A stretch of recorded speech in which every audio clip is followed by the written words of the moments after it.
Do you have an Italian surname in your family tree? Then you'll want to join me today on the Ancestral Findings Podcast to learn more about the history and meaning of Italian surnames. This information will help your family history research be more meaningful, vibrant, and interesting to you and your descendants.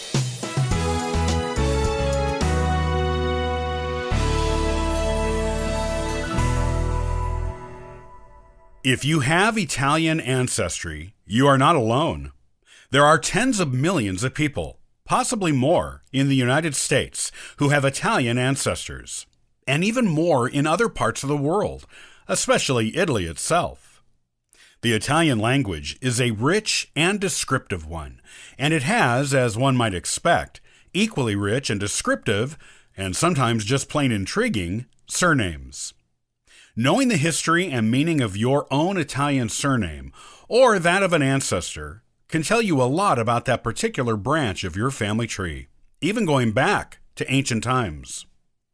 Here are the most important things you need to know about Italian surnames and their meanings. The first names of the parents were the first surnames. Like much of Europe, the first names of the parents were the earliest form of surnames that were used in Italy. Also, as in most of Europe, the first use of surnames began in the Middle Ages. Before that, people only had a first name, and that was all.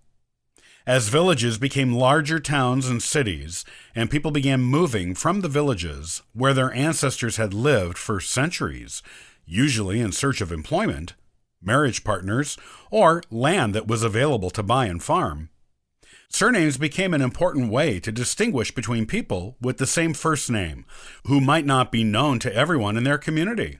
Using the first name of their parent as a surname was logical when villages became larger, but before people started moving out of their ancestral homes. Calling someone by their first name, followed by son of or daughter of, just made sense. Everyone, or most people, in the village probably knew the parent, but with a larger population that included more than one child with the same first name, distinguishing them by the first name of their parent was a good way to keep all the kids with the same first name straight. Della and di mean son of in Italian. So, Pietro di Franco or Anthony della Marco mean Peter, son of Francis, and Anthony, son of Mark. Many Italian surnames still use Della and di, but a lot of patronymic and metronymic surnames have also evolved to just end in O, such as Franco and Marciano. They still mean son of. Place names were another early form of surnames. When people began to move out of their ancestral villages, stating their place of origin to people in their own town, city, or village was a way for them to distinguish themselves from others living there who had their same first name. It also established a level of trust, as most people would at least be familiar with the name of the place of origin of an individual, even if they had never been there. They might even know other people from that place, so stating your original home told your new neighbors you were who you claimed to be. Leonardo da Vinci is an excellent example of someone with an early geography-based surname, as Da Vinci means from Vinci. And Leonardo was, in fact, born quite near the town of Vinci in Italy. Names that started with da or di indicated from, and still do. De Arezzo is a good example of this type of use. Surnames ending with ino, ano, and esse are also from surnames. For example, Veronese means from Verona. A geographic surname might be a more general Italian word as well, such as Costa, which is a popular Italian surname and means the coast. Trade names were literally surnames. Using one's trade as one's surname was a popular way of choosing a surname in the Middle Ages in most European nations, and Italy was no exception. Especially when someone moved to a new town or city, distinguishing oneself by declaring one's trade as one's surname Let others know to come to you for that service or product. It was an excellent way to get new customers in a new place.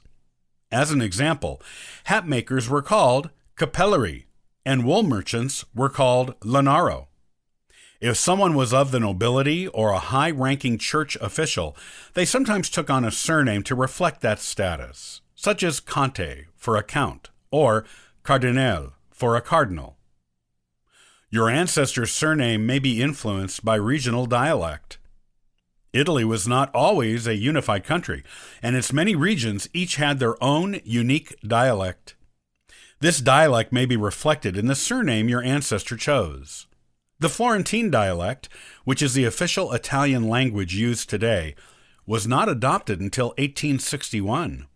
You might have a Sardinian surname, which usually ends in the letter U, like Soru or Nidiu. If your Italian surname begins with an S plus another consonant, it probably originated in Friuli. Sbarro, as in the famous pizza chain, is a good example of this. And surnames starting with im or in usually come from Palermo. Personal details like physical descriptions sometimes became surnames. If someone had a really distinguishing physical characteristic, it might have been used by others to describe that person, becoming a de facto nickname and eventually a family surname. Names like Biondi and Ricci describe hair, blonde and curly in these instances. Personality traits made their way to surnames as well. Someone who was talkative may have been referred to as cicala, while a cunning person would be called volpe, which means fox. In fact, the most common surname in Italy today is a descriptive one. The name is Rossi, and it describes someone with red hair. It has another variant in Italy that means the same thing, Russo. While Rossi is the most common surname in Italy, the Russo variant is the most common Italian surname in the United States. Once you know a little bit about Italian surnames and their history and meaning, you will find your Italian family history research to be much more rewarding and meaningful. You will also know a little bit more about your ancient Italian ancestors as well.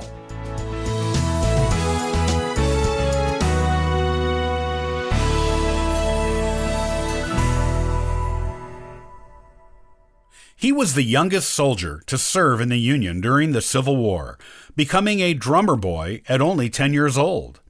He was also the youngest non-commissioned officer in U.S. military history. He made a lifelong career out of the Army. Join me next time on the Ancestral Findings Podcast to learn more about this remarkable young boy. Thanks for joining me today. I'll see you next time on the Ancestral Findings Podcast. And for further info, you can visit us at ancestralfindings.com.